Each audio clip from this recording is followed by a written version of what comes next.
गुरुवर परम पूज्य सुधांशु जी महाराज के सानिध्य में करीब 8 साल बाद विराट भक्ति सत्संग होने जा रहा है। इसका नाम हमने दिया विराट दिव्य भक्ति सत्संग, और ये मित्तल मेगा मॉल के पास ओपन ग्राउंड में सेक्टर 29 सेक्टर 25 हुड्डा में होने जा रहा है। इसका समय रहेगा 13 तारीख को शुभारंभ होगा 5:30 बजे से 7 बजे तक, और 14 तारीख से 16 तारीख तक प्रतिदिन सुबह 9 बजे से 11 बजे तक और शाम को 5 से 7 बजे तक। इसमें विशेष बात हमारी सत्संग में ये रहेगी, हमारे गुरुवर जो है जो सत्संग करते हैं, प्रवचन करते हैं, उसका मेन उद्देश्य या मेन थीम ये होता है कि हम अपना जीवन कैसे सुखी बनाएं, अपने शरीर को कैसे स्वस्थ रखें। वो हमारे तन का भी ध्यान रखते हैं, मन का भी ध्यान रखते हैं, और समाज में भी हमारी उन्नति कैसे उसका भी ध्यान रखते हैं। तो इसी उद्देश्य से ये विराट भक्ति सत्संग का आयोजन किया गया है। इसमें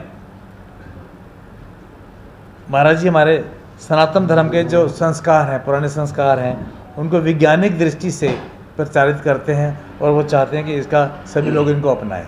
और प्राचीन संस्कार भी हैं और वैज्ञानिक दृष्टि से उदाहरण के साथ और नए संदर्भ में जो उदाहरण देते हैं उसी को ध्यान में रख के प्रवचन किए जाते हैं। और इस बार सुबह के समय प्रतिदिन ध्यान साधना भी सिखाई जाएगी। जैसा आज के टाइम में बहुत ज़रूरत है ध्यान साधना की। हम लोग बीमार इसलिए हो रहे हैं कि हमारा लाइफस्टाइल ख़राब हो गया है, और लाइफस्टाइल ठीक करने के लिए सबसे उचित मार्ग है ध्यान। तो सुबह के टाइम 9 से 11 बजे तक ध्यान साधना सिखाई जाएगी, और शाम के टाइम सत्संग प्रवचन हुए जाएंगे। और विशेष बात ये होगी कि 16 तारीख को मंत्र दीक्षा का भी प्रोग्राम रखा गया है। प्रातः 11 बजे रविवार मंत्र दीक्षा भी होगी। मंत्र दीक्षा बड़े लोग तो इसका लाभ ले ही सकेंगे, पर इस बार विशेष बात मंत्र दीक्षा की ये है कि छोटे 12 साल से ज़्यादा बच्चों को भी सरस्वती मंत्र दीक्षा दी जाएगी। आजकल आप देख रहे हैं पश्चिम सभ्यता के अंतर्गत हमारे बच्चे बिगड़ रहे हैं, बच्चों में वो संस्कार नहीं आ रहे जो हम माँ बाप चाहते हैं। तो उसी दृष्टि में महाराज जी इस बार बच्चों के लिए सरस्वती मंत्र साधना की दीक्षा देंगे, और मैं चाहूँगा आपके माध्यम से ये बात का पूरा प्रचार हो ताकि सभी लोग, बच्चे बड़े, सब इसका लाभ ले सकें। इसकी आज के समय इसकी बहुत ज़्यादा ज़रूरत है। इसके लिए हमने शहर से सभी स्थानों से बसों की और 3 व्हीलर्स की भी व्यवस्था की है। बसों के लिए हर रूट से बस आएगी। इसका हमारे इंचार्ज भीम टुडेजा जी हैं, मैं आपके माध्यम से बताना चाहूँगा। उनका मोबाइल नंबर है 98 122 00 883। आप कोई भी किसी को भी वहाँ पर बस की आने जाने की सुविधा नहीं हो पा रही तो इनसे संपर्क करके आप आने का सुविधा का लाभ ले सकते हैं। सभी को उचित स्थान बैठने का मिलेगा। बुजुर्गों को बैठने के लिए कुर्सियाँ, अच्छे सोफ़े मिलेंगे, और जो महिलाएं बच्चे बैठ सकते हैं उनको नीचे बैठने का मिलेगा। सभी को अपने उम्र के हिसाब से, पद के हिसाब से भी, योग्यता के हिसाब से, वीआईपीज़ के हिसाब से सभी को उचित स्थान दिया जाएगा। प्रशासन से भी और हमारे राजनीति से भी काफ़ी वरिष्ठ लोग आएंगे, उनको भी पूरा उचित स्थान मिलेगा और सभी इसका लाभ ले सकेंगे। आप सब आजकल सुन रहे हैं कि कोविड केसेस बढ़ रहे हैं, उसका भी हमें नोटिस मिल चुका है, उसका भी हम पालन करेंगे। हमारे करीब 6 जगह एंट्री पॉइंट होगी, वो हर पॉइंट पे मास्क वितरित किए जाएंगे। कोई भी आदमी बिना मास्क लिए अंदर ना जाए, और अंदर भी जो बिठाएंगे थोड़ा दूरी करके बिठाएंगे, और अंदर भी हमारे सेवादार पूरा ध्यान रखेंगे कि सभी लोग मास्क पहने रहें और उचित दूरी बनाए रखें। पुनः आप सबके माध्यम से जनता में अपील करेंगे कि खुद भी आएँ और इसका खूब प्रचार करें, खुद भी लाभ लें और दूसरों का प्रचार करके पुण्य के भागी बने। धन्यवाद, धन्यवाद। किन शहरों से आ सकते हैं श्रद्धालु जो स्वामी जी को, गुरु जी को मानते हैं, सुधांशु जी को? वैसे तो हरियाणा से और पूरे देश से आ रहे हैं। मुख्य तौर तो पानीपत के ही हैं, पर हर शहर से, जैसे करनाल नज़दीक पड़ता है, तो हम उम्मीद करते हैं 70-80 लोग तो करनाल से आएंगे प्रतिदिन। इस तरह से जींद है, रोहतक है, सोनीपत है, इन शहरों से कम होंगे, पर पूरे देश से आ सकते हैं। जैसे हमारे पास राजस्थान से, महाराष्ट्र से, पंजाब से, दूसरे शहरों, दूसरे प्रांत से भी फ़ोन आ रहे हैं कि हम आना चाहते हैं। उन सब की रहने की, खाने पीने की, लंगर की उचित व्यवस्था की गई है, तो सभी को उनका पूरा बैठने का भी स्थान मिलेगा, रहने खाने पीने का भी उनको पूरा साधन मिलेगा। डॉक्टर साहब अभी आपने कहा कि लोकल जनता के लिए बसों की, मेट्रो रिक्शा वगैरह की व्यवस्था की गई है, तो टाइम से कैसे उसको मैनेज करेंगे? कितने बजे से वहाँ से गाड़ियाँ जाएंगी? पॉइंट कितने बनाए आप लोगों ने, कितने रूट बनाए हैं इसके लिए? कितने रूट है, कहाँ से बसें जाएंगी, क्या टाइमिंग रहेगा उनका? हर पॉइंट से लगभग हमने 3 बजे का टाइम दिया है बस का आने का, ताकि सभी लोग मतलब जैसे थोड़ा लेट भी हो जाए तो 3:30 तक वहाँ से बस चल पड़े। अंदाज से 3:30 करीब बस। जो आपने बताए हैं कि ये पॉइंट हैं 6 प्रवेश ना, पॉइंट कितने बनाए हैं आपने बसों के लिए? 8 पॉइंट हैं जी। कहाँ कौन कौन से हैं? माल टाउन से, एक तो 8 मरला पुलिया से, एक असंध रोड से जी, एक अंसल से जी, एक फतेहपुरी चौक से जी, और एक वीर भवन चुंगी से, एक औजा अस्पताल से चलेंगी, औजा हॉस्पिटल से साइंस चौक होते हुए वो भी चलेगी, और एक हमारे बपोली से, बपोली सनौली निमरी होते हुए वो स्थल पे पहुँचेगी। वो जब जलमाना भी उसी में आएगी। हम प्रतिदिन 8 से 10 हज़ार भक्तों के आने की उम्मीद रखते हैं। जिन बच्चों समय रहेगा प्रातः 11 बजे रविवार 16 अप्रैल 2023।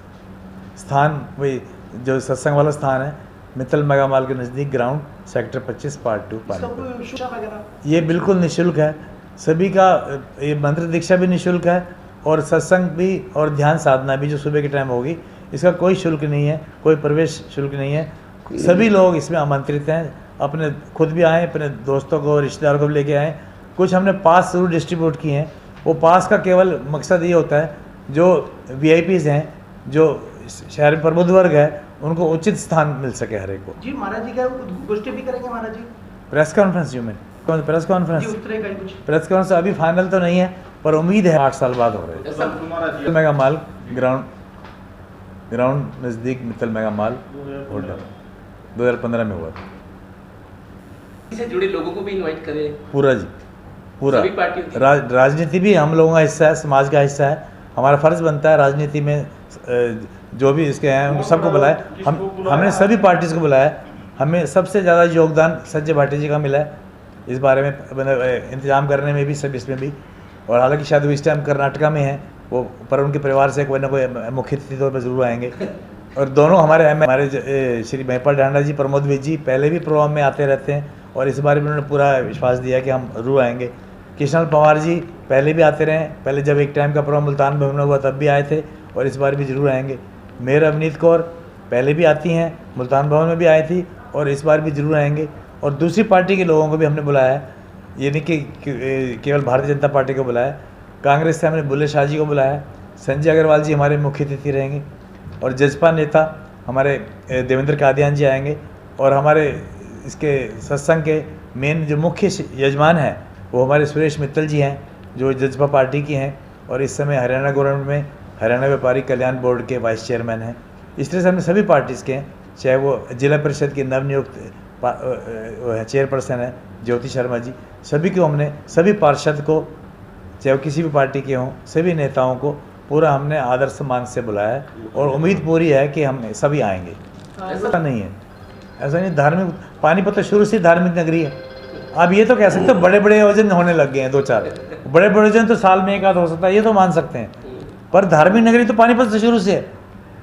अभी हनुमान जन्मोत्सव पिछले दिनों देखा आपने, इतना भीड़, इतना जन सैलाब बढ़ रहा था। इस तरह से पहले जो दशहरा वगैरह बनाते हैं या जो भी हम त्यौहार बनाते हैं, बहुत ज़्यादा धार्मिक लोग हैं पानीपत के लोग, और सत्संग भी पहले भी होते ही रहे हैं, महाराज जी के भी होते रहे हैं, और भी होते रहे हैं। पानीपत तो शुरू से धार्मिक नगरी है। हाँ, ये हो सकता है आप कुछ बड़े बड़े आयोजन इसके बाद होने लग जाएंगे, और होने भी चाहिए, क्योंकि ये जो RSS का सेंटर बना है ये पूरे नॉर्दर्न इंडिया का सेंटर है, तो इसमें डेफिनेट कोई राय नहीं कि अभी तो नहीं, पर आने वाले टाइम में बड़े बड़े आयोजन होंगे जरूर, और होने भी चाहिए। जी डॉक्टर साहब, विश्व जागृति मिशन का थोड़ा सा परिचय दे दीजिए। विश्व जागृति मिशन की स्थापना 1991 में मार्च में रामनवमी के दिन हुई थी। इनके संस्थापक हमारे गुरुवर श्री सुधांशु जी महाराज ही हैं। तो लक्ष्य क्या है? मुख्य उद्देश्य जो है हमारी सनातन परंपराओं को वैज्ञानिक दृष्टि से पुनः स्थापित करना, केवल लकीर के फकीर नहीं कि ग्रंथों में लिखा है तो हमने मानना है, ये नहीं। ग्रंथों में पढ़ के आज के दृष्टि में, वैज्ञानिक दृष्टि से प्रूफ दे के तभी आगे महाराज जी बताते हैं। तभी आप शायद देखते हुए सुनते भी होंगे, हमारे महाराज जी से ज़्यादा शिष्य, पढ़े लिखे लोग ज़्यादा शिष्य, जो ज़्यादा हाई क्लास जो होती है वो ज़्यादा, यस ये नहीं कि केवल लोअर क्लास ही हो, हाई क्लास ही ज़्यादा उनकी मानती है। हम जहाँ भी कार्ड देने जाते हैं, पढ़े लिखे कार्ड देने हम वहीं जाएंगे जो ज़्यादा पढ़े लिखे होंगे या सामाजिक मतलब मेन प्रतिष्ठित लोग होंगे। ज़्यादातर लोग ये कहते हैं जी, चाहे हम सत्संग में कभी नहीं आए पर हम नियमित तौर पे महाराज जी को टीवी में सुनते हैं, वही रहते हैं। दरअसल आजकल ना बहुत चमत्कारी बाबा आ गए आजकल टीवी पे जो चल रहे हैं, लेकिन महाराज जी की अपनी प्रतिष्ठा बनी हुई है। हमारे बाबा जी का कोई चमत्कार नहीं है, आशीर्वाद है। हालांकि मैंने आपको शुरू में भी मैंने कहा कि आशीर्वाद मिलता है, वो समझाते हैं हर चीज़ का। उनके पास कोई भी हम अपनी परेशानी लेके जाते हैं तो वैज्ञानिक तरीके से उसका हल बताते हैं। मतलब जो हमारी सनातन संस्कार हैं वो भी बताते हैं, पूजा पाठ भी बताते हैं, पर उसका वैज्ञानिक दृष्टि से ज़रूर बताएंगे। ऐसा नहीं कि केवल पूजा पाठ ही करते रहो और भगवान भला कर देगा, ऐसा नहीं है। अब जैसे मान लिया, अब छोटी सी बात है, अब लाल बत्ती पे आप गाड़ी चला के जा रहे हो और आप सोचो भी भाई भगवान मेरा चलान ना हो, मैं आगे निकल जाऊँ, ऐसा कोई मंत्र नहीं देंगे। हमारे महाराज जी तो अपने प्रवचन में भी यही कहते हैं, लाल बत्ती आ गई है, चाहे वहाँ पुलिस वाला खड़ा है चाहे नहीं खड़ा, आप यदि मेरे अच्छे शिष्य हो, आपको अनुशासन में रहना है, कोई भी नहीं देख रहा तो भी आपने वहाँ रुकना है, जब ग्रीन लाइट तो भी आगे जाना है। तो इस तरह से हमारे संस्कार सिखाए जाते हैं।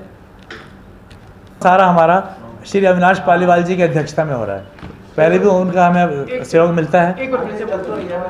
इसी सत्संग है, वैसे तो हमें इसमें शहर में सभी का सहयोग मिल रहा है, पर इसमें मुख्य तौर पे हमारे सत्संग के आयोजन में जो हमारे अध्यक्ष रहेंगे, चारों दिन के अध्यक्ष जो में हमारे श्री अविनाश पालीवाल जी हैं, वो और पूरा परिवार वहाँ आएंगे, चारों दिन वहीं रहेंगे और हम तहे दिल से उनका धन्यवाद भी करते हैं और उनका हमारा सहयोग भी मिलता है।